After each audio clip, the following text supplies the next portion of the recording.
Corrine, welcome to the show. So, you study one of the famous acronyms at Cambridge, HSPS.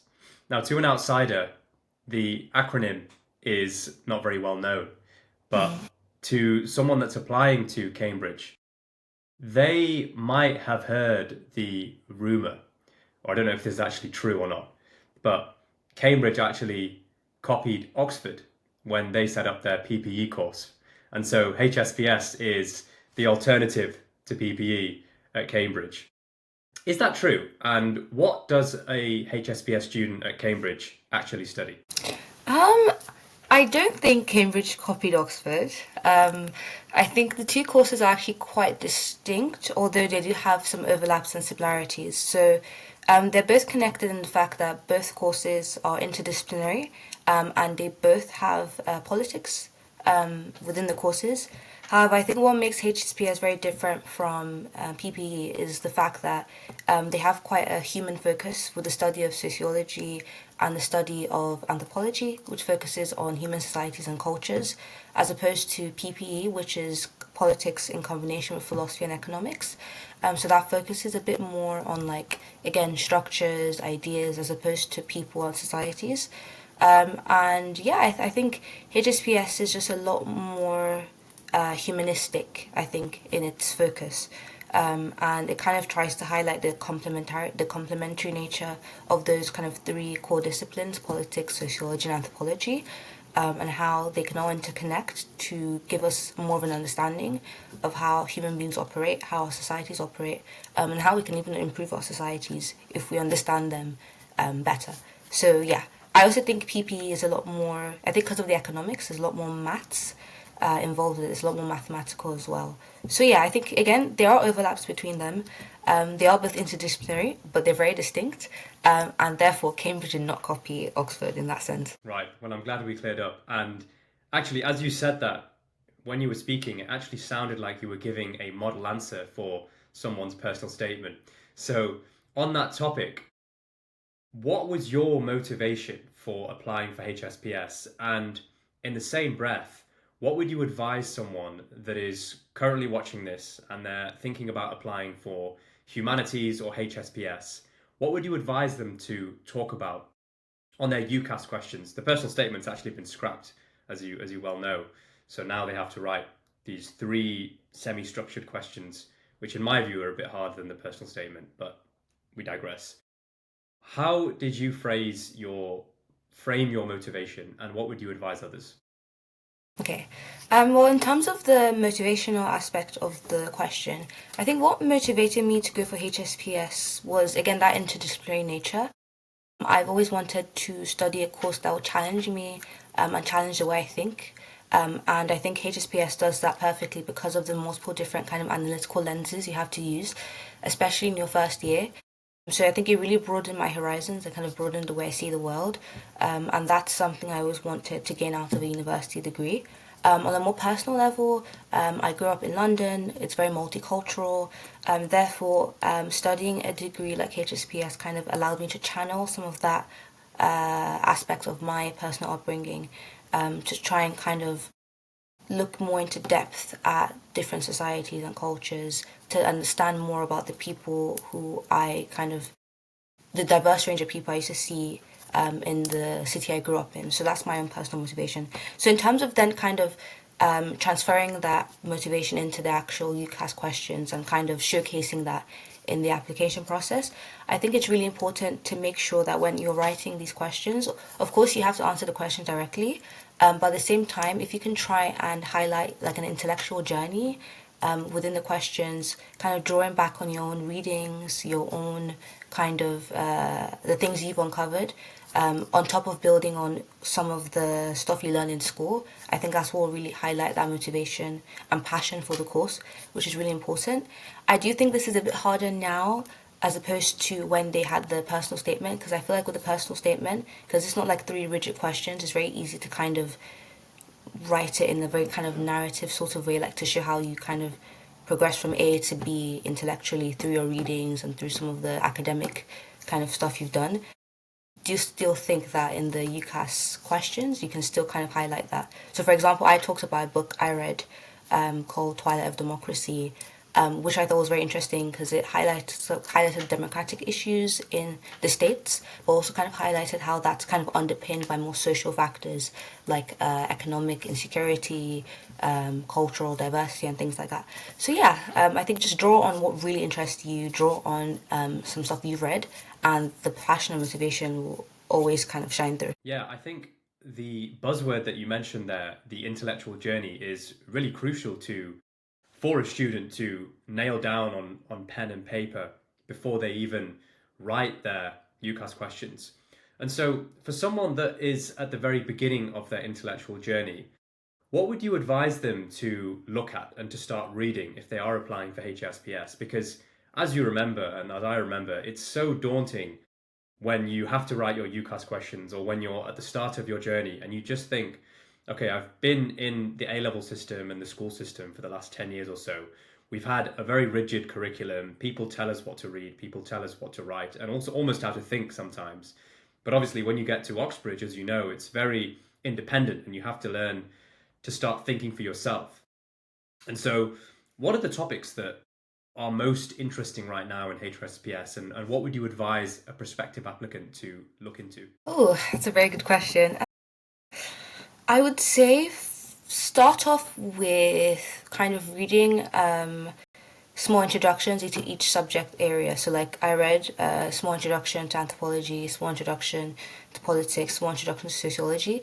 Because whilst you're not necessarily expected to be 100% interested in every single subject within the HSPS tripos, because I know some friends who actually kind of approached the application process focusing on only one out of like the core 4/3 subjects if you count international relations as a distinct discipline in itself. I focus on all four just because I was interested in the overlap between all of them. So I would say just start by reading an introduction into each subject, figure out which one maybe speaks to you the most, and then from there I think it'll be very easy to kind of pick out some core ideas and themes and then maybe research books that can kind of build on that. So when I read the introduction to anthropology, I was interested more in how anthropologists kind of understood the idea of culture. So I then read Ruth Benedict's Patterns of Culture, and then that led me to then read more into some of the different theoretical schools in anthropology, and then that kind of journey just kind of kicked off intellectually. So I think start with the introductions. They're a very good way of just kind of summarizing the subjects, because then at the end of the day, you're applying for HSPS, you're applying for politics or anthropology, sociology. You need to know what these subjects are inside out in a way, or at least have like a general understanding of what they entail. And then that will really then help you just kind of kickstart the process of delving into the discipline. And that process in itself, I think it's fun, especially if you kind of take it one step at a time. Yeah, I think it is very intimidating in the earlier phases when you're trying to settle down and define 3 or 4 books for your questions, because when you get to interview, it's very likely that those books will be examined in some way. The tutors will want to understand your opinions on the things you've read and want to delve more into them. And so that's why I think it's so important to get those books right. And by right, I mean, don't blindly follow what others are interested in. Pick something that you're genuinely interested in, and the interest within you will just emerge naturally and it will shine through at the interview. You know, if you're not 100% a fan of, I don't know, the evolutionary biology of birds, then don't write about that in your natural sciences personal statement, because people are going to question you and ask you on it. Now, on a separate 100%. point, I just wanted to pick up on something that I've noticed from our interaction, and I'm sure that listeners will have also noticed. But you strike me as someone that's very eloquent and well spoken. And I wonder whether someone watching this or listening to this might think, how is it possible to, get to that level where people are talking confidently about their subject and just seem to give off this very easygoing and sort of articulate vibe with regard to their subject? Now, I actually just got a specific question than a general question. Were you always this articulate when you were younger? And if you were, for example, what would you say your biggest weakness was when you were doing the application process? What did you struggle with the most? Okay. I would say when I was younger, I was always articulate, but I think I definitely struggled with structuring my ideas and then presenting them in kind of a well-ordered way. So I was chatty. I would answer questions. I would say things, but my answers always came across very disorganized. I always went from point A to C to F to E, just very chaotic in a way when I kind of expressed myself. So something I had to work on throughout my school career was kind of focusing my answers, and making sure my answers were direct first and foremost, and then I could then kind of layer my answers and add details first. So I think that's something I had to work on, and just kind of taking your time, expressing yourself clearly. I think that's something that has to be cultivated, and can be cultivated, just through kind of chatting with friends, reading more. I think it's something that not everyone has innately, but I don't think it's something that would necessarily be a barrier to like Oxford and Cambridge, because it can definitely be worked on, I think, very easily. And yeah, I think that's my response to that. Yeah, and I think the reason I ask is because I wonder whether how many of our potential applicants think in their head that the people who are applying to Oxford and Cambridge are these polished prime ministerial level people that, perhaps sound posh or perhaps come from a certain background, and therefore that puts them off perhaps when they discover that they realize that they're not up to standard. But as you mentioned, you're on a journey, and at the age of 17 or 18, it's very rare that someone comes pre-assembled, ready to go, the full package for Oxford and Cambridge. It's often more likely and realistic that you possess one or two really encouraging characteristics, whether that's being articulate, whether that's being able to think critically, whether that's being a good listener, and the rest are sort of works in progress. And I certainly discovered this for myself, but when I applied to Oxbridge, I was, I would say the one defining trait that separated me from other people was my ability to work really hard. I just knew I could outwork pretty much everyone. But I was very unsure of myself insofar as I didn't really know whether I could speak in an interview context or whether I could answer questions under pressure, because when you're in school you don't really have those opportunities. I mean, you're doing your homework, you're doing exams under pressure, but you're never, unless you're, I don't know, you're exposed to Model United Nations or any other these debating stuff that people tend to do. It's very rare that you have a situation where you sit down with someone who's 20, 30 years older than you, is often writing the books that you have read on your personal statement, and who knows so much more about you, about your subject. And that is quite intimidating. But as I said at the very start of this sort of side mission that we're on, is that I really think it's important for students to realize that it's okay not to have everything figured out, and it's okay to have some areas that are underdeveloped relative to others, because when you get to Oxbridge, you're thrown into the deep end straight away, and the learning curve is so steep, and by extension, the growth that you go on as an individual is even steeper, as you know. So Yeah. yeah, I just think it's important for people to stay grounded and realize that uh, it's not a race. If you're smart enough, you will definitely get in. Um, on that particular topic, I just wanted to ask whether you think that, from your experience interacting with applicants, with people in your cohort, with professors, with the general vibe at Cambridge, would you say that there is a set of traits that every Cambridge student has, or even just a common theme that you've observed among your peers? Okay, that's a good question. I think one thing I think across the board, across the subject areas, I think most Cambridge students are intellectually curious. I think they're genuinely curious and they're genuinely eager to learn more about the subjects they're looking at. I think that's something I've seen across the board. And that's something that kind of trait doesn't discriminate, right? You don't need to come from a specific background or a specific class or a specific kind of school, like a private school, to have that. The intellectual curiosity is something anyone can possess. And I think that's really what they're looking for. So in that sense, I think people therefore don't need to worry too much about whether or not they're polished or they have like as you say, they fit into a specific kind of mold in order to get into Cambridge. It's more about that genuine passion and intellectual curiosity that they want to see, because that kind of trait in itself is very core to being able to thrive in Cambridge, because you do weekly supervisions, you do weekly essays if you do essay subjects, and if you're not curious and if you don't have that kind of underlying motivation to learn more and to grow, it'll be very hard to kind of keep yourself going in Cambridge. I think that's something that they definitely look for and they prize a lot in their students.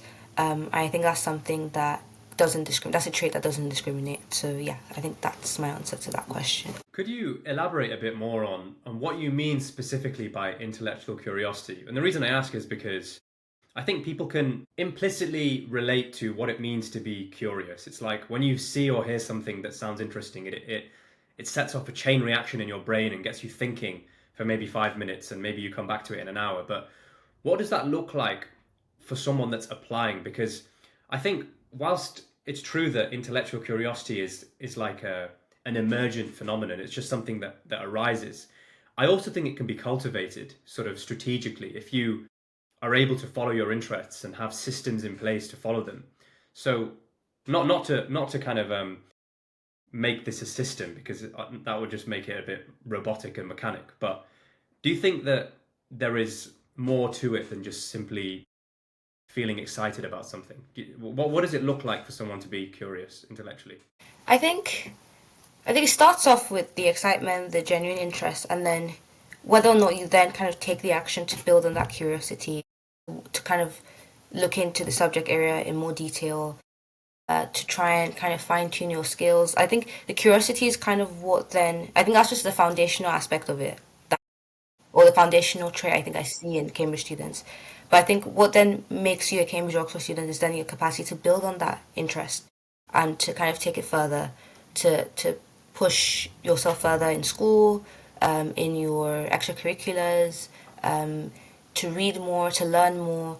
That's what then kind of makes you grow into the ideal Cambridge candidate. And from there, you then kind of become more kind of flexible in the way you think. You expose yourself to different kind of ideas. So maybe on 1 minute you're reading books about kind of left wing political thought, and then you're a bit more curious about right wing political thought. So I think it's just kind of how that curiosity is, whether or not you act on it and build on it and kind of make it take shape, and then take that like intellectual journey that we were discussing about before. Yeah, and I think it's really important to emphasize how it's pretty much impossible or extremely difficult to self-discipline yourself through willpower to force an interest in a particular subject. And we know this better than anyone, having been at Cambridge, because in your first year, in most courses, you are obliged, or it's mandatory for you to take a lot of modules. And in my case, that meant taking stuff from human geography and physical geography. And bearing in mind, at Cambridge, some of these professors like to get very, very niche, as you know. And I remember there was one particular module in first year on cultural geography, which sounds like a pretty high level, interesting phenomenon. But for me, it was extremely difficult to push through for a period of a couple of months. And some of these modules in university can get very niche. And so I think the important thing to notice and to mention is that Oxford and Cambridge, especially Cambridge from our experience, they don't force you or pigeonhole you into anything you don't want to be in. And so if your passion is postmodernist philosophy, then you can ride that out till the very end of your university experience and get the full benefit and effect of that. For me, I was always interested a bit more in physical geography, volcanology, earthquakes, glaciers, that sort of thing, mainly because it was simpler to understand. And I mean, essays are great and amazing, but as you know, there's so much nuance and shades of grey and all sorts of colour you can bring to an argument. And Yeah. it's often difficult to truly to do well in an essay. You've got to have a natural ability for that. But that's a separate point. So yeah, it's important to know that you can't discipline yourself into something that you're not interested in, for sure. So on the point of interesting topics, what would you recommend people to read about if they're applying for HSPS? What are the sort of things that you're thinking about in your year, in first year, in your cohort that could help someone put in a good application? Okay. I think so. I think one really good thing is kind of being up to date with kind of contemporary kind of news stories, what's going on in the world essentially. Because I think that can be applied to across the subject disciplines. That's very much applicable, right? And one thing I think that's quite good is being able to kind of apply modern day contemporary politics or sociology to kind of the theory and to the books you read, being able to kind of synthesize those two things.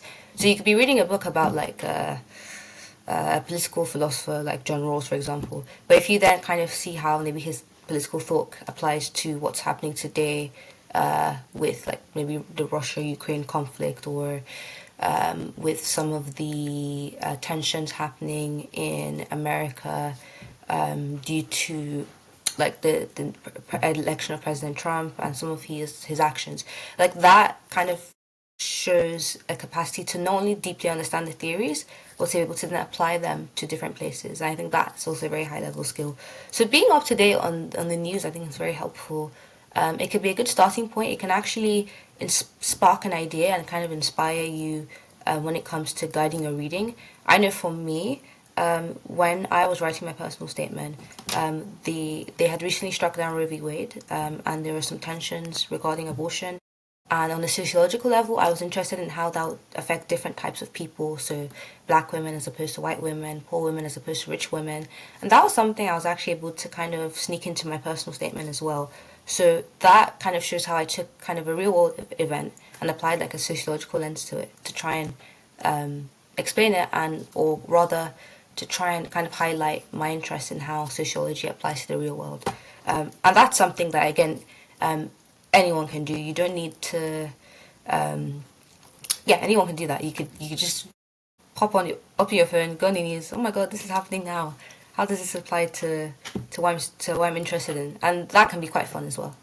Yeah, for sure. I mean, certainly with regard to the more humanities-based subjects, keeping on top of current affairs can really act as a funnel to start understanding some of the more theoretical concepts that are talked about at university. Now, on the point of these theoretical concepts, do you think you could give a high-level picture of what a HSPS interview looks like? And then maybe just for fun, give me a question. I mean, I might attempt to answer it depending on how rogue or niche it may or may not be. But I'd be curious to know what sort of things are asked in these interviews. Okay. So based off my memory, they usually always just delve into the personal statement, but obviously now it's the UCAS questions.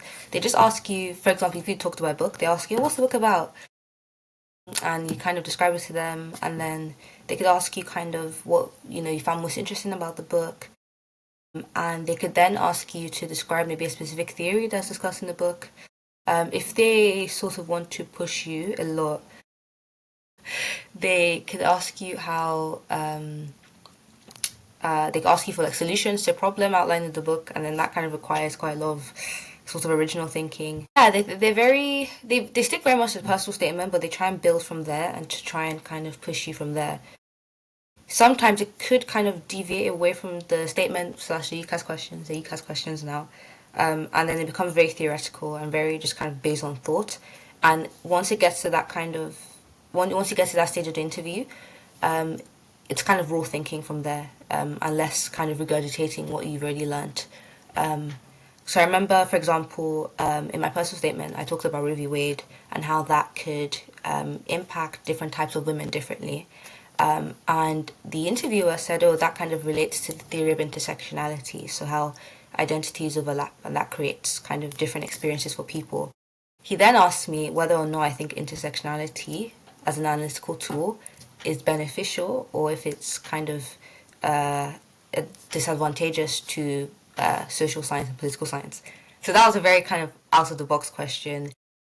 That required me to kind of think very deeply about the concept in itself and just kind of answer that. So I had to take my time. And I think why I answered was that it's good because it means that we have a very kind of broad net of analysis We capture different people's experiences, and that means policymakers can actually be more accurate when they create a policy. But then it can be bad because it means that it can make policies a bit too fragmented. It can overcomplicate policies as well, especially if you're kind of looking at how different things affect so many different people. There is the risk of overcomplexity and therefore lack of cohesion in policymaking responses. So you then have to kind of strike a balance between the two. So I had to sit down and take like a minute to think like, oh my gosh, I haven't thought about this in relation to that. So that's usually what happens. They just kind of build, and then they ask you questions that require you to just kind of use your brain power and think on the spot. So yeah. Interesting. I mean, it sounds like obviously you had a very good interview because you're sat where you are today.